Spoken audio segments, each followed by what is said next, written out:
దేవుణ్ణి ప్రేమించు, దేవుడు తప్పకుండా నిన్ను దీవిస్తాడు. సావనక్కరలేదు. నీవు అనేకుల్ని బ్రతికించే వాడివి అవుతావు, బ్రతికించే దానివి అవుతావు. నువ్వు అనేక మందికి మార్గదర్శకుడు అవుతావు, మార్గదర్శకురాలి అవుతావు. అనేక మంది నీ వలన బ్రతుకుతారు. నీకు కలిగే ప్రేరణలు అసలు ఎలా కలుగుతున్నాయి అనేది నువ్వు గ్రహించాలి. ఒకటి కన్ఫామ్గా చెప్తున్నాను, ఏ ప్రేరణ లేకుండా నువ్వు ఒట్టిగా ఉండవు. ఏ ప్రేరణ లేకుండా నువ్వు ఒట్టిగా ఉండవు. అటు దైవ ప్రేరణలోనూ, ఇటు లోకాన్ని నీకు ఆకర్షణగా చూపించే దుష్ట ప్రేరణలోనూ, రెండిట్లో ఏదో ఒక దానిలో ఉంటావు. నేను రెండిట్లో ఉండను, దేనిలో ఉండను అనే క్వశ్చనే లేదు. నాకు అసలు ఏ ప్రేరణ లేకుండా అలాగ ఉండిపోతానన్న ప్రశ్నే లేదు. దేవుడన్నా నిన్ను ప్రేరేపిస్తూ ఉంటాడు దేవుని కార్యాల కొరకు, లేదా దుష్టుడన్నా లోక కార్యాల కొరకు ప్రేరేపిస్తాడు. ఏ ప్రేరణ లేకుండా ఉండటం కష్టం. విచిత్రం. కొన్నిసార్లు దేవుడు, సాతాను కూడా మనుషుల్ని వాడుకుంటారు మనల్ని ప్రేరేపించడానికి. ఏబుని దేవునికి వ్యతిరేకంగా దూషించడానికి ఏబు భార్యను సాతాను ప్రేరేపిస్తే ఏబు భార్య పోయి ఏబును ప్రేరేపించింది. అసలు ఈ ప్రేరేపణలు చూడండి, ఒకళ్ళనొకళ్ళు రేపటమే. ఏం ప్రేరేపణ ఏమోరా, మొత్తానికి నీకు భలే ప్రేరణ వచ్చింది అని అనుకున్నారు. మళ్ళీ చెబుతా, ఏబును శోధించడానికి ఏబు భార్యను ప్రేరేపించాడు. ఎవరు? ఏమని? నీ పనికి మాలిన భర్త చూడు, ఆస్తులు పోయినాయి స్తోత్రం, అంతస్తులు పోయినాయి స్తోత్రం, పొలాలు పోయినాయి స్తోత్రం, 10 మంది పిల్లలు ఒక్కసారే పోయారు స్తోత్రం, ఒంటి నిండా పుళ్ళు పడిపోయి ఎలర్జీ వచ్చి గందరగోళం అయిపోయి చిల్ల పెంకుతో గోక్కొనే పరిస్థితి వచ్చినా కూడా ఇంకా స్తోత్రం అంట, ఇంకా దేవుడేనంట. ఎందుకు అట్లా అంటాడు? ఎంతకాలం పడతావు? ఎంతకాలం సహిస్తావు? ఎంతకాలం ఓర్చుకుంటావు? ఇట్లాంటి భర్త అవసరమా? ఇట్లాంటి భర్త అవసరమా?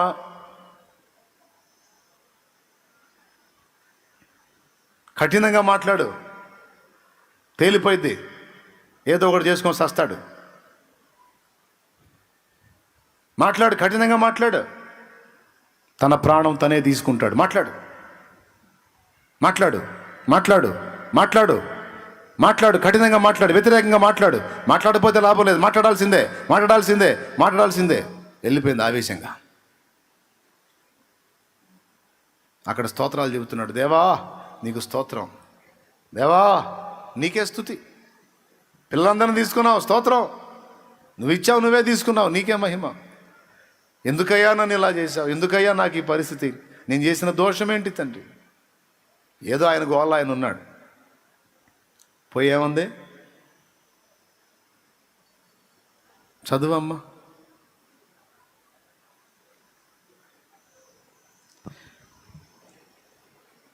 ఏబు గ్రంథం 2వ అధ్యాయం 9వ వచనం. అతని భార్య వచ్చి, నీవింకను యథార్థతను వదలకుందువా? దేవుని దూషించి మరణము కమ్మనెను. అది లెక్క. 3 మాటలు సింపుల్గా 2 ముక్కల్లో చెప్పేసింది. నీవింకను యథార్థతను వదలకయుందువా.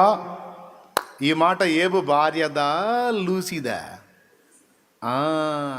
ఏమికట్ట తెలుసు? గమనించండి.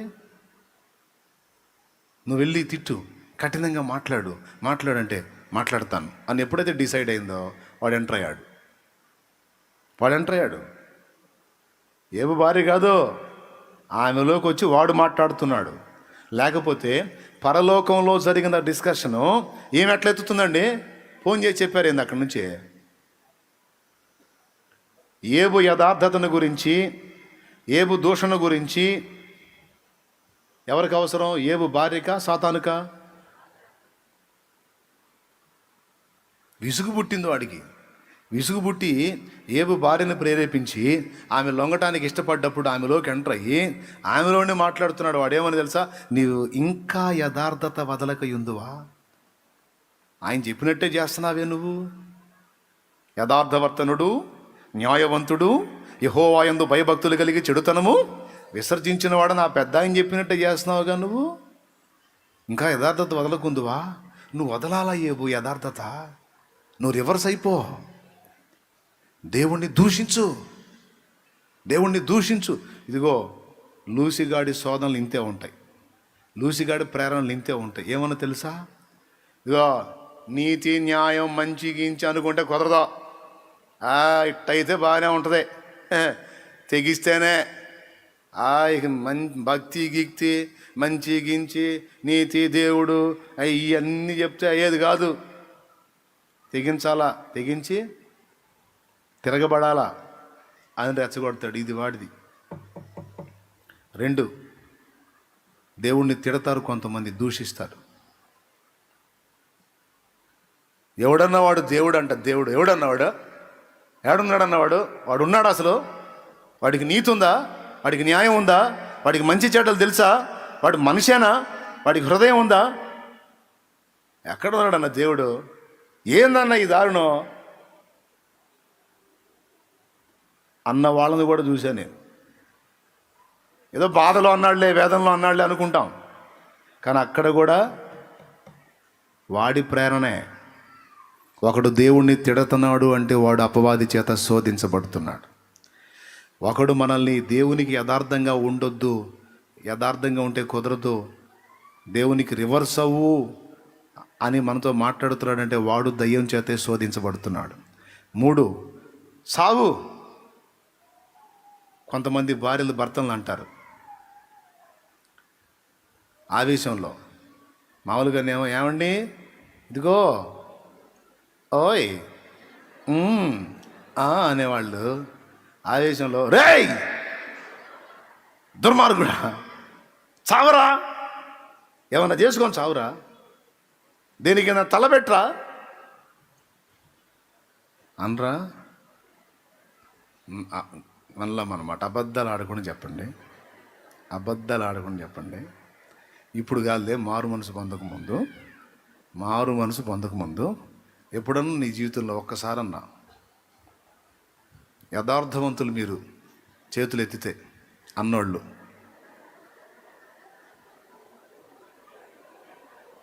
వామ్మో చిన్నగా చేతులన్నీ లెగుతున్నాయిగా. సరే, మీరేం టెన్షన్ పడకండి, వాళ్ళ సంగతి తెలుస్తా, దేవుని ఇస్తారు. సహోదరులారా, మనలో అన్నమాట యథార్థంగా మారు మనసు లేనప్పుడు గతంలో అన్నావా ఏమని? ఎక్కడ దాపురించేవి నా కర్మకి? సావే, సావు. కిరోసిన్ తెచ్చిచ్చేదా, తాడిచ్చేదా? వేసుకో చావు. సరే, ఈ 2 కాకపోతే ఇంకో టైపులో అన్నావా లేదా? అంటే చేయొద్దు.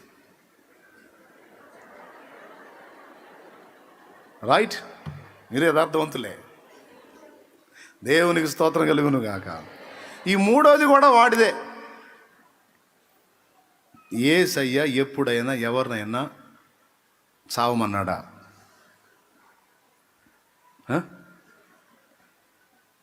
చచ్చినుండి కూడా బ్రతుకు. మరి సావు అనే పదం ఎవరిది? అది యథార్థతను వదిలేయి. నీతి నియమాలంటే కాదు, భక్తి గిక్తి అంటే కాదు, నీతి పరిశుద్ధత అంటే కాదు.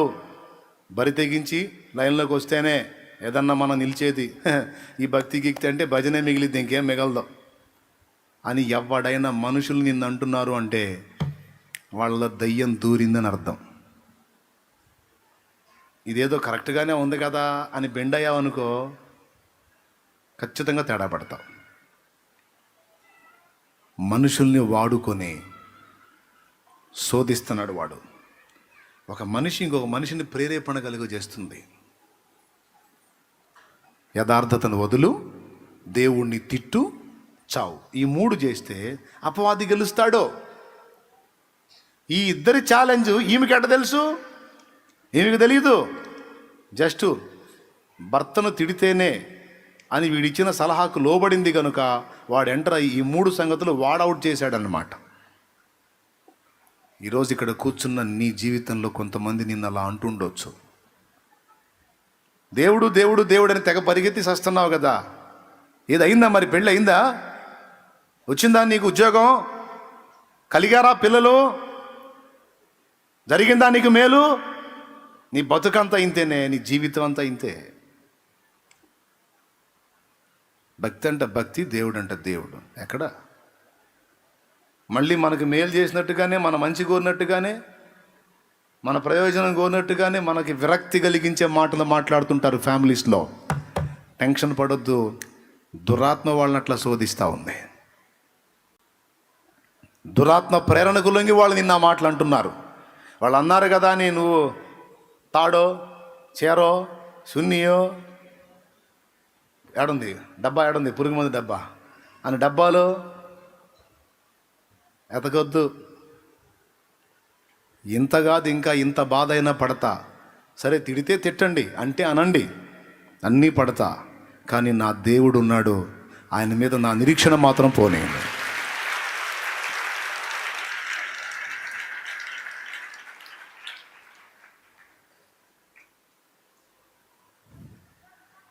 మా నాన్న నన్ను చచ్చిపో అన్నాడు, అందుకే నేను చచ్చిపోతాను అంటాడు ఒక కొడుకు. లెటర్ రాసి మరి చచ్చిపోతాడు వాడు. వాళ్ళ నాన్న ఆవేశంగా అన్నాడంట, ఎందుకురా నీలాంటి వాడు బ్రతకటం, చావురా అన్నాడంట, అందుకని చచ్చిపోయాడంట. ఎవరన్నా ఆ మాట నిన్ను, నీతి వదిలేయి, నియమం వదిలేయి, భక్తి గిక్తి తీసవతల పడేయి, చావు అనే విధంగా ఈ మాటలు ఎవరు మాట్లాడుతున్నారో వాళ్ళలో సాతాను వాళ్ళని శోధించి వాళ్ళ నుండి నీకు ఆ మాటలు వచ్చేటట్టు చేస్తున్నాడు. పొర్రపాటును కూడా ఆ ప్రేరణకు లొంగొద్దు. దేవుడు నిన్ను అలా ప్రేరేపిస్తాడా? నో. నీ కలుగుతున్న అనుభవాలు, నీకు వినబడుతున్న స్వరాలు ఎవరు నిన్ను ప్రేరేపిస్తున్నారో నీకు అర్థం అవ్వాలి, వాటిని గుర్తుపట్టాలి. దేవుడైతే అలానే అంటాడా? నీతి నియమాలు వదిలేసాయి, యథార్థతను వదిలేసాయి, దేవుడి గీవుడు జాంతానై సస్తే పోయిద్ది సావు అనే మాటలు దేవుడు అంటాడా? దేవుడు ఏమంటాడు? దేవుని నీతిని మర్చిపోవద్దు, దైవ నీతిని వదలొద్దు నా కుమారుడా నా కుమారి. దేవుణ్ణి ప్రేమించు, దేవుడు తప్పకుండా నిన్ను దీవిస్తాడు, చావనక్కరలేదు. నీవు అనేకుల్ని బ్రతికించే వాడివి అవుతావు, బ్రతికించే దానివి అవుతావు. నువ్వు అనేక మందికి మార్గదర్శకుడు అవుతావు, మార్గదర్శకురాలి అవుతావు. అనేక మంది నీ వలన బ్రతుకుతారు. అందుకే వాడు నిన్ను చంపాలని చూస్తున్నాడు. నీ వల్ల గొప్ప కార్యాలు ఉన్నాయి, నీ వల్ల ప్రజలకు ప్రయోజనం ఉంది, దేవునికి మహిమ ఉంది, నువ్వు ఉపయోగపడతావు దేవునికి. అందుకే వాడు నిన్ను మొగ్గలోనే తుంచేయాలని ఈ పరిస్థితులన్నీ కల్పించి నిన్ను చావు చావు చావు అని రేపుతున్నాడు. వాడి మాట విని నువ్వు నిజంగా ప్రాణం తీసుకుంటే నీ వల్ల బ్రతకాల్సిన ఆత్మలు ఎన్నో నశిస్తాయి. నువ్వు లొంగొద్దు, నువ్వు బ్రతకాలి, నువ్వు నిలవాలి, ఈ పరీక్షలో నువ్వు గెలవాలి. ఆ తర్వాత ఖచ్చితంగా నువ్వు దీవించబడతావు, నువ్వు ఊహించనంత ఉన్నతంగా దీవించబడతావు. నీవు శోధన గడియలో ఉన్నావు, శోధన సహిస్తున్న నీవు ధన్యుడవు, ధన్యురాలవు. ఇంత శోధనలో ఉండి కూడా నువ్వు దేవుని మయంపరుస్తున్నావు, దేవుని ప్రేమిస్తున్నావు గనుక తన్ను ప్రేమించు వారికి దేవుడు వాగ్దానం చేసిన జీవకిరీటం నీకు ఖచ్చితంగా లభిస్తుంది. ఓర్చుకో, సహించు, ప్రేమించు, ప్రభుని ప్రేమించు అని ఇలాంటి విషయాలు దేవుడు నీకు రేపుతాడు. ఈ ప్రేరణ గుర్తుపట్టాలి. ఈ ఒక్క పాయింట్లోనే కాదు, చాలా విషయాల్లో అపవాది నిన్ను ప్రేరేపించవచ్చు, దేవుడు నిన్ను ప్రేరేపించవచ్చు. ఈ రెండు వైపుల నుంచి ఎటో కటు నీకు ప్రేరణ నిర్విరామంగా అందుతానే ఉంటుంది. ముగింపులో చెప్తున్నాను, ఈ రెండు వైపుల నుంచి ఎటో కటు నీకు ప్రేరణ కలుగుతానే ఉంటుంది. వెళ్ళు, ఖాళీగుండవాకు, ఏదో ఒక పని చేయి, ప్రకటించు, ప్రార్థించు, ధ్యానించు, ఏకాంతంగా వెళ్ళు, లేకపోతే గదిలో కూర్చో, ప్రార్థనలో ఉండు, వాక్యం విను, వాక్యం చదువు, పాటలు పాడు, దేవుని మయంపరచు. ఇదొక ప్రేరణ. పొద్దున చేసావుగా, పొద్దున చదివావుగా, పొద్దున వాడావుగా, చాలా అలసిపోయావు. ఏమొద్దు, కాస్త గదిలో పండుకో, ప్రశాంతంగా పండుకో. నువ్వు అంటావు నిద్ర రావట్లేదు అంటావు, రాపోయినా పర్లా, కాస్త రిలీఫ్, హెల్త్కి మంచిది, ప్రశాంతంగా పండుకో. నువ్వు దేనికి ఓటేస్తావు సోదరా? నువ్వు దేనికి సపోర్ట్ చేస్తావు? నిజం చెప్పు. ఏ కొంచెం సందు దొరికినా ఈ ప్రేరణకే లొంగుతావు, ఆ ప్రేరణకు లొంగుతావా? కానీ నువ్వు గుర్తుపట్టవే ఏది నీకు దేవుని నుండి కలుగుతుంది. అప్పుడు నువ్వు అంటావు దేవునితో, దేవా నాకు విశ్రాంతి అవసరం, నువ్వేంటి ప్రార్థించు, ధ్యానించు, కనిపెట్టు, నా సన్నిధికి వచ్చి మోకాళ్ళి పరిచర్య చేయి, ప్రకటించు, ఇదంతా చెబుతావు. నాకు విశ్రాంతి కావద్దా? నా సన్నిధిలో నీకు ఒక పూట కాదు, నిత్య విశ్రాంతి ఉంది.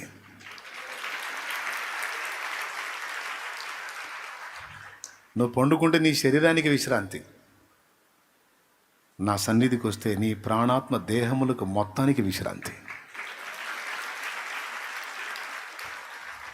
హల్లెలూయా. నీ కలిగే ప్రేరణలను గుర్తుపట్టాలా. నిద్ర లేదు, జస్ట్ కొంచెం రిలాక్స్ అన్నట్టు నువ్వు పడకెక్కుతావు. ఏం కలిగింది నీకు ఆలోచన చెప్పు? వాడి మొదటి ప్రేరణకు నువ్వు లొంగితే ఇక తర్వాత వేరే ప్రేరణలు తీసుకొస్తాడు. నిద్ర రావట్లేదుగా, సెల్ తీసుకో. ఏం తీసుకో? సెల్ తీసుకో. తీసావా చూడు, ఇక అది ఓపెన్ చేయగానే నీకు వస్తూ ఉంటాయి.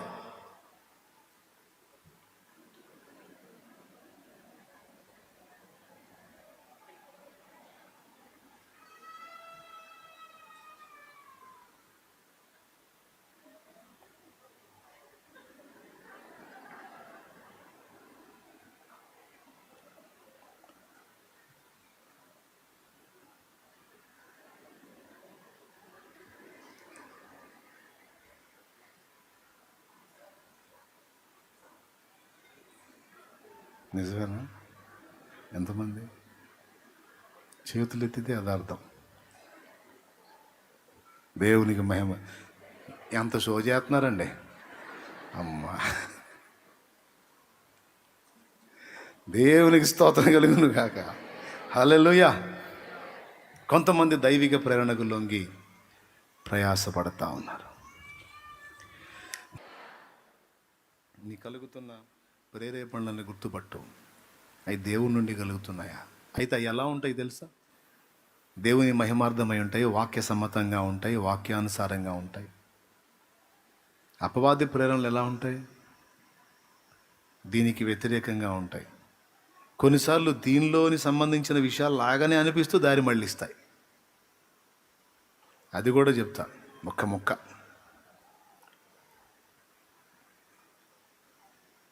ప్రేమ మంచిదే. అయితే వాడేం లేదు, ప్రేమించొద్దు అనడు, ఎందుకంటే నువ్వు గుర్తుపట్టేస్తావు. ప్రేమించొద్దు అనడు, నువ్వు గుర్తుపట్టేస్తావు. నువ్వు ఏది మంచిది అనుకుంటున్నావు? ప్రేమ మంచిది అనుకుంటున్నావు. అందరినీ ప్రేమించటం మంచిది అనుకుంటున్నావు. ఓకే, నువ్వు ప్రేమించొద్దు అంటే నువ్వు పట్టేస్తావు కదా. అందుకని ప్రేమించాలి, బాగా ప్రేమించాలి, ఎక్కువగా ప్రేమించాలని అతి చేస్తాడు. అతి సర్వత్రా వర్జయేత్. ఉండాల్సిన బ్యాలెన్స్ మించి అతి అయిందనుకో, ఏదైనా కొంప మునిగిద్ది. ప్రేమైన కొంతమంది స్టార్టింగ్లో ఒక రకంగా ఉంటారు, పరిచయాలు ఏర్పడతాయి, ప్రేమ స్టార్ట్ అయింది, ఎక్కువైపోయింది, డోస్ ఎక్కువైపోయి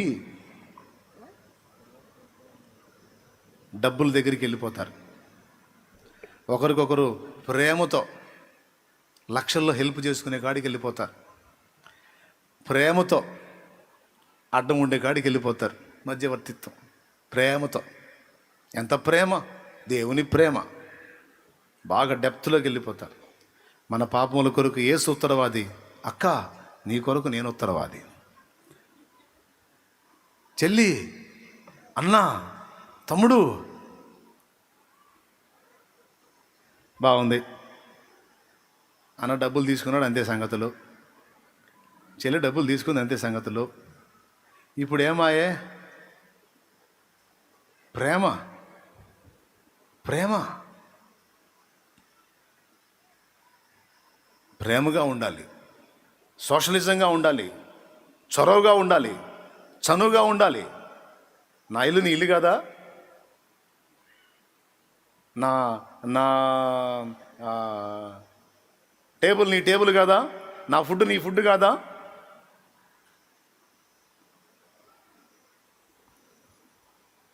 నేను చెప్పను. దేవునికి స్తోత్రం. హల్లెలూయా. బుర్ర ఉన్న వాళ్ళకి అర్థమైంది.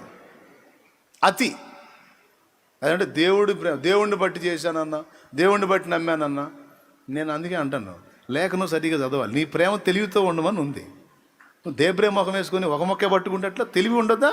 నీ ప్రేమ తెలివితో ఉండాల. వివేచన కదా, హద్దులు లేవా? ఏం లేదు, వాడు జస్ట్ ఎక్కువ డోసు పెంచు అంతే. డోసు పెంచితే పగిలిద్ది. క్యా పగులుతా హే? మొహం పగులుతా హే. హద్దు ఉంది, పద్ధతులు ఉన్నాయి. ఎక్కడ అతి అతి అతి వెళ్ళకూడదు. అతిగా వెళితే ఒక్క చోటకి వెళ్ళు, యేసయ్య దగ్గరికి వెళ్ళు. అతిగా ప్రేమిస్తే ఒక్కడే అందుకు తట్టుకునేవాడు అర్హుడు, యేసయ్య. మనుషులతో ప్రేమ కలిగి ఉండాలి, కపటంగా ఉండకూడదు, యథార్థంగా ప్రేమ కలిగి ఉండాలి, హెల్ప్ కూడా చేయాలి. కానీ అమాయకంగా దారుణంగా మోసపోయేంత స్థాయికి వెళ్ళకూడదు. కుటుంబాలు జీవితాలు బలి చేసుకునేంత స్థాయికి వెళ్ళకూడదు. ఏదైనా అంతే, అతి చేస్తుంటాడు వాడు అంతే.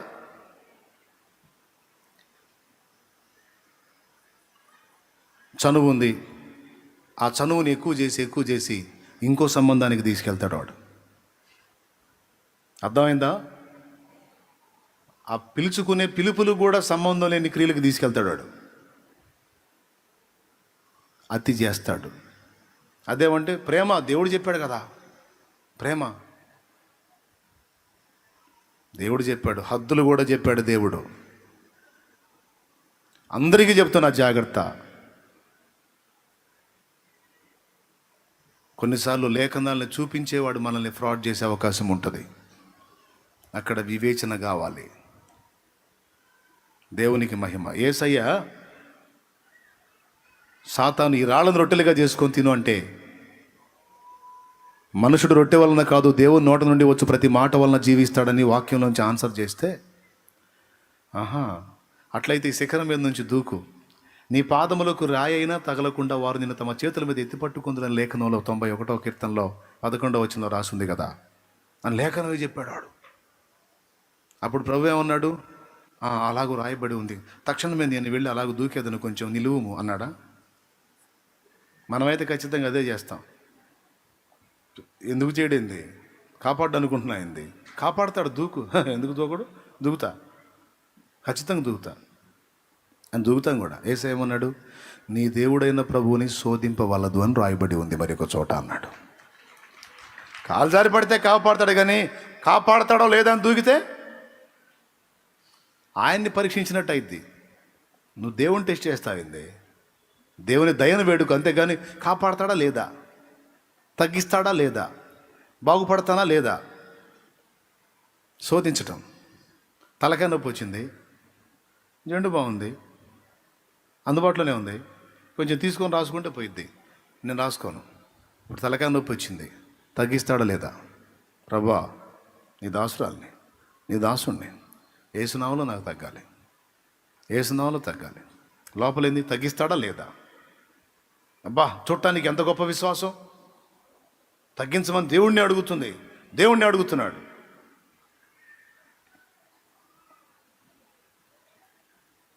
గొప్ప విశ్వాసం కదా. గొప్ప విశ్వాసం ఏం చేసిందో తెలుసా? నా దేవుడు శక్తిహీనుడని నేను అనుకుంటే, బలహీనుడని నేను అనుకుంటే టెస్ట్ చేసుకోవాలి. ఆయన బలవంతుడని నాకు ఎప్పుడో తెలుసు. తగ్గిస్తాడా తగ్గించడా నేను పరీక్షించి తెలుసుకోవాల్సిన అవసరం లేదు. ఆయన అనుకుంటే తగ్గిస్తాడు, ఉంచాలనుకుంటే ఉంచుతాడు. దానికి నేను ఆయన శోధించాల్సిన అవసరం లేదు. నాకు అందుబాటులో ఉందనేది వినియోగించుకుంటా. అయినా నాకు ఎదురు తిరిగితే అప్పుడు నేను ఆయన ముందు కూర్చుంటా. దేవా, నా ప్రయత్నం నేను చేశాను, నువ్వు బలవంతుడివి, ఈ విషయంలో నాకు ఇబ్బందిగా ఉంది, కొంచెం హెల్ప్ చేయి. అంతేగాని అవకాశాలు ఉండంగా వాటిని వినియోగించుకోకుండా దేవుణ్ణి శోధిస్తూ కూర్చోవటం భక్తి కాదు, విశ్వాసం అంతకన్నా కాదు, అనుమానం లెక్క వచ్చింది. రైట్. పరిశుద్ధుడు అయిన మా తండ్రి, ప్రేమస్వరూపిక దేవా, నీకు వందనాలు. ప్రేరేపణ అనే ఒక పాయింట్ని గురించి ఈరోజు మాతో ఎన్నో విషయాలు మాట్లాడావు. నీవు మాతో మాట్లాడే పద్ధతులు అది కూడా ఒకటై ఉంది. శత్రువు మాకు ఇచ్చేటువంటి ప్రేరణలకు మేము లొంగక, నీ పరిశుద్ధాత్మ ద్వారా నీవు అనుగ్రహించేటువంటి ప్రేరేపణ, ఆత్మీయులైన బిడ్డలు దైవజనుల ద్వారా నీవు మాకు అందించేటువంటి అద్భుతమైన నడిపింపులో మేము ముందుకు కొనసాగటానికి మాకు సహాయం చేయండి. కొంతమంది మనుషులే నమ్మకంగా మా పక్కన చేరి చావుకి రేపేవాళ్ళు, పాపానికి రేపేవాళ్ళు, చెడుతనానికి రేపేవాళ్ళు, చీకటి క్రియలకు రేపేవాళ్ళు, మమ్మల్ని ఎన్నో రకాలుగా ప్రేరణ కలుగజేసి సేవకుడు ఆత్మీయుడైన దైవజనుని వెంబడించకుండా మమ్మల్ని చెడగొట్టేవాళ్ళు, రకరకాల మాటలు చెప్పి నిందా ప్రచారాలు చేసి అబద్ధాలు ప్రచారం చేసి దైవజను నుండి మమ్మల్ని విడదీయటానికి కుట్రబనేటువంటి దుష్టాత్మలు వీటన్నిటి నుంచి మమ్మల్ని కాపాడు. వీటన్నిటి నుంచి మమ్మల్ని తప్పించు ప్రభువా. నీ ప్రేరణ తెలుసుకొని ఆ ప్రేరణలో మేము ముందు కొనసాగటానికి సహాయం చేయమని ఇక్కడున్న బిడ్డలందరినీ మీ దయగల చేతికి అప్పగిస్తూ స్తుతి, మహిమ, ఘనత, ప్రభావం మీకే చెల్లిస్తూ కృంగిన స్థితిలో ఉన్న వారిని లేవనెత్తండి, రోగులను స్వస్థపరచండి. కొంతమంది మనుషులు అంటారు ఇది తగ్గదని, కానీ ఆ ప్రేరణకు లొంగకూడదని. నీ మాట అంటుంది నేను నిన్ను స్వస్థపరుస్తానని. ఆ మాటను గట్టిగా పట్టుకొని విశ్వాసము ద్వారా గొప్ప కార్యాలు చూడటానికి కృపనివ్వు నా తండ్రి. బిడ్డలందరినీ దీవించు, తిరుగు ప్రయాణంలో తోడే ఉండి క్షేమంగా గృహాలకు చేర్చు.